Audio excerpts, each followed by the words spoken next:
Hello students, Vande Mataram. स्वागत है आप सभी का। आज के वीडियो में हम डिस्कस करने वाले हैं एक्सरसाइज 11.2 का क्वेश्चन नंबर 7। किसी चूड़ी की सहायता से एक वृत्त खींचिए। वृत्त के बाहर एक बिंदु लीजिए और इस बिंदु से वृत्त पर स्पर्श रेखाओं की रचना कीजिए। आज का वीडियो शुरू करने से पहले मैं आपको कहना चाहूंगा कि यदि आपने हमारे चैनल को अभी तक सब्सक्राइब नहीं किया तो भी सब्सक्राइब कीजिए और साथ में प्रेस कीजिए बेल आइकन, जिससे आने वाले लेटेस्ट वीडियो का नोटिफिकेशन आपको सबसे पहले प्राप्त हो सके। चलिए, कोई टफ क्वेश्चन नहीं है। पता नहीं आपको इस क्वेश्चन में समस्या क्यों आ रही है, लेकिन चलो हम देखते हैं। हमें इसने कहा है चूड़ी की सहायता से एक वृत्त बनाइए। अब एग्जामिनेशन हॉल में आपके पास चूड़ी थोड़ी होगी, तो मान लीजिए हम एक वृत्त बनाते हैं और वो हमने चूड़ी की सहायता से ही बनाया है। तो यहां मैं ले लेता हूं प्रकार और इस प्रकार से ही एक वृत्त बना लेता हूं। ठीक है, चलो मैं यहां ये वृत्त बना लेता हूं। ये लीजिए, प्रकार को हमने कहीं रखा है, केंद्र हमने लिया है और हमने ये वृत्त बना लिया है। ठीक, ये हमारा वृत्त कंप्लीट हो गया। अब अगर ये वृत्त हम चूड़ी की सहायता से बनाते तो आपको सेंटर थोड़ी मिलता, आपको इसका केंद्र नहीं मिलता। और जब हमें केंद्र पता नहीं है तो वृत्त के बाहर कोई बिंदु है तो उस बिंदु से स्पर्श रेखा हम कैसे खींचेंगे? क्योंकि आप जानते हैं वृत्त के बाहर कोई बिंदु ए है। मान लीजिए मैं यहां बिंदु ए लेता हूं। अगर मैं इसे कह दूं कि ये बिंदु ए है, ठीक है, ये बिंदु ए है। इस बिंदु ए से इस वृत्त पर स्पर्श रेखा खींचनी है तो सबसे पहला काम क्या होगा कि बिंदु ए को वृत्त के केंद्र से मिलाओ।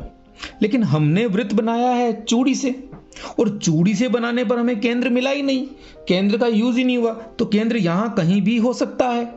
इस बात का पता हम कैसे लगाएं? इसलिए हमें क्या करना होगा, कुछ और रचना करनी होगी। और वो रचना क्या करनी होगी, जरा ध्यान से देखिए। इस वृत्त का केंद्र लगाने के लिए आपको क्या करना है, इस वृत्त के अंदर दो जीवाएं खींच लेनी है। कोई सी भी, कहीं भी, छोटी बड़ी कैसी भी आपको दो जीवाएं खींच लेनी है। तो चलिए, एक जीवा मैं ये खींच देता हूं। ठीक है, कहीं भी आप रखिए और दो जीवा खींच दीजिए बस। एक जीवा तो ये रही और एक जीवा मैं इसी के साथ इधर खींच दूं, या फिर इधर भी खींच सकता हूं, कहीं भी खींचते हैं, लेकिन हम इधर खींचते हैं ताकि थोड़ा सा सुविधाजनक रहे। ये लीजिए, मैं यहां खींच देता हूं ये जीवा। तो इस तरह से हमने इस वृत्त की दो जीवाएं खींच ली। अब जब जीवाएं खींच ली है तो इन्हें नाम भी दे दीजिए। चलिए, इस जीवा को हम कह देते हैं PQ और इस जीवा को कह देते हैं RS। ठीक है, हमने वृत्त की दो जीवाएं PQ और RS खींची। अब हमें वृत्त का केंद्र प्राप्त करने के लिए क्या करना होगा, इन दोनों जीवाओं का लंब समद्विभाजन करना होगा। इन दोनों जीवाओं के लंब समद्विभाजक खींचेंगे तो देखिए क्या होता है। तो पहले हम लंब समद्विभाजक खींच देते हैं, फिर मैं आपको समझाता हूं कि हमने ये लंब समद्विभाजक क्यों खींचे हैं। तो लीजिए, लंब समद्विभाजक खींचने के लिए आपको फिर से प्रकार और पेंसिल की आवश्यकता है। और जिस रेखाखंड का आपको लंब समद्विभाजन खींचना है, जिस जीवा का लंब समद्विभाजन करना है, उसको हम एक तरफ प्रकार की नोक रखेंगे और आधे से ज्यादा खोलेंगे। अब आधे से ज्यादा प्रकार को खोलूंगा तो ये लगभग इस पे आ रहा है, किस पे, लगभग केंद्र यहां होगा। तो या तो मैं इसे थोड़ा ज्यादा खोलूं तो सुविधाजनक रहेगा। तो आधे से ज्यादा ही है, पूरे से ज्यादा खोल दिया तो वो भी आधे से ज्यादा ही कहलाएगा। इसलिए आप पूरे से ज्यादा भी खोल सकते हैं। एक चाप काटूंगा इधर और एक चाप काटूंगा इधर, यानी एक बिंदु पर रख के रेखाखंड के दोनों तरफ हमें चाप काटना है। और अब इसी प्रकार को बिना हिलाए डुलाए, मतलब ये दूरी हिलाए डुलाए की बात कर रहा हूं, बाकी तो प्रकार तो हिलेगा, कहीं आप प्रकार को हिलाना ही बंद कर दो। तो यहां प्रकार की नोक रखूंगा और वहीं जो ऊपर चाप काटा था वहां, और ये जो नीचे चाप काटा था वहां हम चाप काट देंगे और इन दोनों कटान बिंदुओं को मिलाएंगे। और मिलाते ही आपको पता है कि हमें लंब समद्विभाजक मिल जाएगा। तो ये लीजिए, ये हमने लंब समद्विभाजक खींच दिया। क्लियर, हमारे एक जीवा RS का लंब समद्विभाजक हमें मिल चुका है। अब जिस प्रकार से हमने ये RS का लंब समद्विभाजक खींचा है, उसी प्रकार से आपको PQ का लंब समद्विभाजक भी खींचना है। वेरी सिंपल, फिर से हम प्रकार लेंगे, आधे से ज्यादा खोलेंगे और यहां हम देख रहे हैं कि ये आधे से ज्यादा ही खुला हुआ है। देखो प्रकार की नोक बिल्कुल आपको ढंग से रखनी है, यानी वो हिलना नहीं चाहिए और सही बिंदु पर प्रकार की नोक रखी हुई होनी चाहिए। एक बार इधर और एक बार इधर हमें चाप काटना है। फिर इसके बाद बिंदु P पर प्रकार की नोक रखेंगे, सही स्थिति पर नोक रखिए। अगर आपने प्रकार की नोक को जरा सा भी आगे पीछे रखा है तो उसका परिणाम आपको भुगतना होगा। परिणाम भुगतना होगा मतलब अगर जरा सा भी नोक आगे पीछे होती है, प्रकार की जो नोक है वो आगे पीछे होती है, तो हमारे चाप में डिफरेंस आएगा और हमारा चित्र सही नहीं बनेगा। तो इसलिए बहुत ज़रूरी है कि आप सावधानी पूर्वक काम करें, तो निश्चित रूप से कोई गलती नहीं होगी और बहुत ही अच्छा चित्र बनेगा। आपको एक बार भी मिटाने की आवश्यकता नहीं पड़नी चाहिए। अगर आपको इरेजर की आवश्यकता पड़ी, रबड़ की आवश्यकता पड़ती है, तो फिर वो आपके लिए ठीक नहीं है। ये लीजिए, हमारा लंबसम भाजक खींच दिया गया। अब आप यहाँ देख रहे हैं कि ये दोनों लंबसम भाजक किस बिंदु पर कट कर रहे हैं और इस बिंदु को हम नाम दे देते हैं O। इस बिंदु को क्या नाम दिया हमने? O नाम दे दिया। ये बिंदु हमारे वृत्त का केंद्र है। अब आप कहेंगे सर ऐसे तो आप कुछ भी कह सकते हो अपनी मर्जी से। जी नहीं, यहां मर्जी नहीं है। मैथमेटिक्स में हर चीज के पीछे कोई ना कोई कारण होता है। क्या, क्यों और कैसे, इन 3 बातों को ध्यान रखिए हमेशा। तो इसका भी हम जवाब देते हैं। देखिए, इस वर्ष आपके सिलेबस से जो ज्यामिति वाले चैप्टर है वो हटा दिए गए हैं। वो आपने पढ़े नहीं। अगर आप वो पढ़ते तो आपको जवाब इजीली समझ में आ जाता। फिर भी मैं बता देता हूं कि एक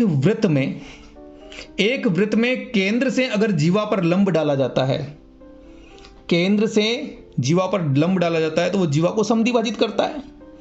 और हमने यहां क्या किया है कि एक जीवा ली है और उसका लंब समद्विभाजक खींचा है, यानी वो इस जीवा पर लंब भी है और जीवा को समद्विभाजित भी कर रहा है। तो इसका मतलब क्या हुआ कि वो लंब समद्विभाजक वृत्त के केंद्र से होकर आ रहा है।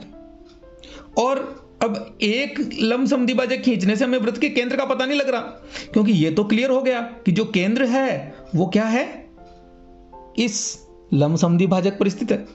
तो हमने क्या किया, एक और जीवा ले ली, उसका भी लंब समद्विभाजक किया। अरे उसका भी लंब समद्विभाजक इस वृत्त के केंद्र से होकर ही तो जाएगा। और जहां दोनों लंब समद्विभाजक एक दूसरे को प्रतिच्छेद करेंगे वो वृत्त का केंद्र होगा। होगा कि नहीं होगा? अगर इस चीज को आप और प्रमाणित करना चाहते हैं तो आप इस बिंदु S से इस O की दूरी, R से इस O की दूरी, P से O की दूरी और Q से O की दूरी नाप लीजिए, आपको एक समान मिलेगी, क्योंकि वृत्त की त्रिज्याएं समान होती है ना, इसलिए। तो आपको किसी भी वृत्त का अगर हमें केंद्र पता ना हो तो केंद्र प्राप्त करने के लिए उस वृत्त में 2 जीवाओं की रचना तो कर ही सकते हैं। और जब जीवाओं की रचना कर दी तो उनके लंब समद्विभाजक भी खींच दीजिए।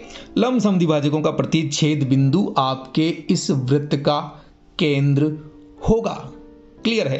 तो हमें इस वृत्त का केंद्र मिल गया, और वृत्त का केंद्र मिल गया तो अब आप इस वृत्त पर स्पर्श रेखाओं की रचना बहुत ही आसानी से कर सकते हैं, क्योंकि यहीं से तो हमारी इस प्रश्नावली के सारे सवाल सॉल्व हो रहे हैं। तो चलिए हम रचना भी कर ही देते हैं। और रचना करने के लिए आपको क्या करना होगा, वृत्त के केंद्र को इस बिंदु A से मिलाना होगा। तो ये लीजिए, हम स्केल लेते हैं और इस बिंदु A से, जो कि वृत्त के बाहर स्थित है, इसकी कोई दूरी नहीं दी गई है, तो हम कहीं भी इस बिंदु को ले सकते हैं।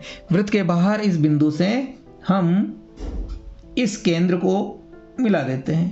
तो ये लीजिए, ये हमारे केंद्र O को हमने A से मिला दिया।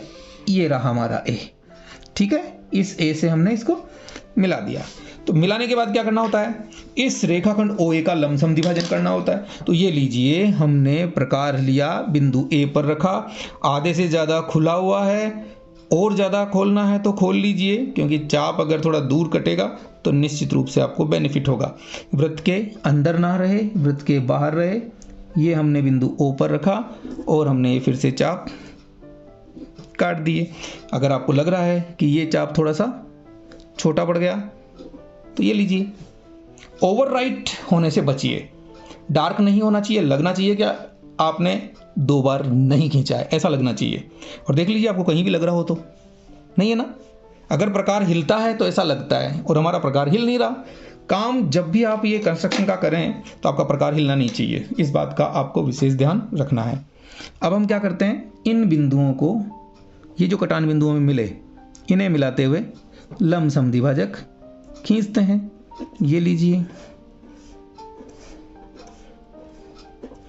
ये डैश डैश करके जब भी लाइन खींचो तो लाइन को प्रतिच्छेद करना चाहिए, क्योंकि हमें ये जो बिंदु मिल रहा है ना, ये वाला, ये जो बिंदु मिल रहा है, ये हमारा मेन बिंदु है भाई। इसको हमने एम नाम दे दिया। लंबसमद्विभाजक रेखाखंड OA को बिंदु M पर प्रतिच्छेद कर रहा है और ये M ही हमारे वृत्त का केंद्र बनेगा जो अब हम खींचने वाले हैं। तो ये लीजिए, इसको हम केंद्र मानकर और OM त्रिज्या ले लीजिए या तो, और या आप MA त्रिज्या ले लीजिए। मैंने दोनों तरफ नाप के देख लिया, बिल्कुल बराबर आ रहा है, तो इसका मतलब मेरा अब तक किया हुआ काम बिल्कुल सही है। और मैं वृत्त खींच देता हूं और ये वृत्त हमारे इस पहले वाले मूल वृत्त को दो बिंदुओं पर कट करता है। ये लीजिए, ये मैंने वृत्त खींच दिया, और वृत्त खींच दिया तो अब स्पर्श रेखाओं में जोर ही नहीं आने वाला है मुझे, क्योंकि हमारे इस नए वृत्त ने पहले वाले वृत्त को जिन दो बिंदुओं पर काटा है वो हमारे अभिष्ट स्पर्श बिंदु हैं। अब इन बिंदुओं को आप नाम दीजिए। PQRS दे रखा है तो A और B भी नहीं है यहाँ, तो आप चाहे तो AB और AC स्पर्श रेखा खींच दीजिए। तो इस बिंदु को तो नाम दे देते हैं हम B और इस बिंदु को नाम दे देते हैं C, और बिंदु A और B को मिलाते हैं तो हमें स्पर्श रेखा AB प्राप्त हो जाएगी। ये लीजिए, ये बिंदु A और ये बिंदु B, और इनको मिलाते हुए हम स्पर्श रेखा खींच देते हैं। क्लियर। और अब इस A को हम मिलाते हैं C से। बस थोड़ा इसी में सावधानी रखनी है कि आप जब स्केल रखते हैं तो आपके सही बिंदु पर वो लाइन खींचेगा कि नहीं खींचेगा। पता लगा कि लाइन ही हमने, ये लीजिए,